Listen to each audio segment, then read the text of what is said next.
Wishing you knew how to develop your strengths, those things you're good at and enjoy doing, to create the strengths-fueled future you're longing for?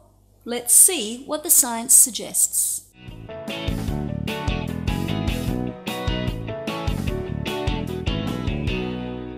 Hi there, Michelle here from McQuaid TV. We're helping you find ways to move from functioning to flourishing by putting the latest science to the real-world test.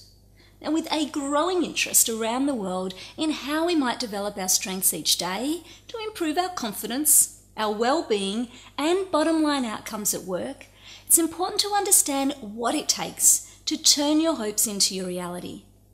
You see, while 89% of us believe that tomorrow will be better than today, only 50% of us actually think we can make it so. So what are the tested ways you can move from where you are right now to the strengths-fueled future you want to have? Well, drum roll please. The work of your head and of your heart. Hope happens when your rational self meets your emotional self with clear want-to goals that fill your mind with pictures of the future, the formulation of multiple pathways to carry you forward and navigate the obstacles you might encounter, and the drive to make things happen and take responsibility for moving towards your goals. Now, each of these parts works as a continuous feedback loop, setting the next part in motion and forming a cycle that enhances your hope to make your strengths-fueled future reality. The studies have found that in the sweet spot of this cycle, you start to listen to your desires and dreams because they're telling you who you really are. And you start to notice the strengths you have that others might have been missing. So how can you apply these steps in a really practical, easy way? Now, firstly, you'll need that clear want-to goal. And good goals are like looking through a pair of binoculars, and they make fuzzy, distant objects much clearer for you. So to help you select the first goal on your journey, it helps to imagine you're standing on a ladder with steps numbered from 0 at the bottom to 10 at the top. The top of the ladder is going to represent that strengths-fueled future you want. And the bottom of the ladder is going to represent a life in which your strengths are not really drawn on at all. Now, on which step of this ladder would you say you're standing at this time? And then, on which step of the ladder would you be excited to be standing 12 months from now? Based on this, what clear, specific, additive goal does it suggest you should set yourself? For example, while I want to stop doing work I don't enjoy is clear enough, its negative focus is going to make it hard for you to find the energy to keep taking action. So instead, try something like, I want to coach at least 20 people this year on how they can bring out the best in themselves at work. This kind of goal is clear about what it's going to add to your life. And secondly, when it comes to moving from where you are today to where you want to be tomorrow, you're going to need multiple pathways to move forward. In fact, the research recommends that it's worth having a plan A, plan B, and even a plan C. In this way, even if you encounter insurmountable obstacles on one path, it doesn't mean you have to forgo the goal that you're really trying to reach.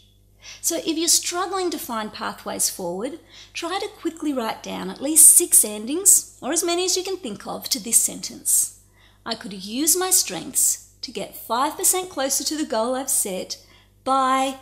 Now don't judge what comes to mind, just write it down.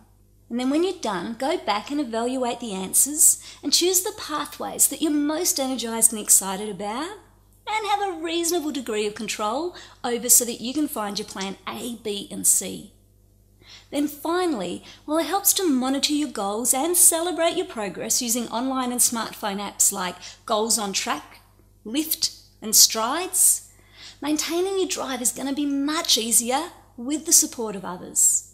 In fact, studies have found that people who make New Year's resolutions are much more likely to persevere for at least 2 years if they have social support.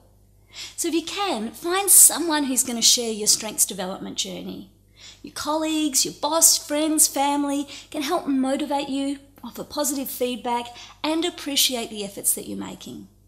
The truth is, when it comes to developing your strengths more at work, hope is like oxygen. You're not going to get very far without it. As Martin Luther King once observed, everything that is done in the world is done by hope.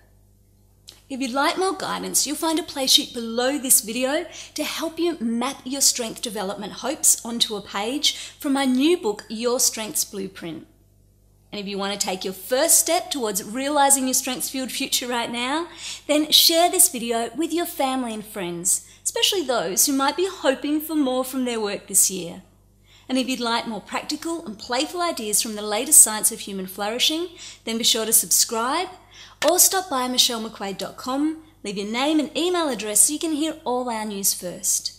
In the meantime, thanks so much for watching Shell McQuaid TV. Remember, you are good enough, so don't be afraid to let your light shine. Until next time, take care.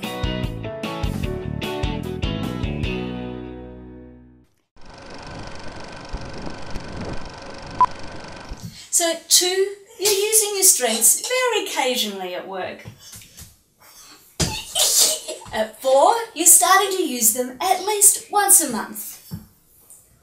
At 6, you're starting to use them each week. You're starting to feel more engaged in what you're doing. At 8, you're using them at least once a week. Now you're starting to feel really... Oh, no, don't do that. Calm down. Okay, I messed it up again. Calm down.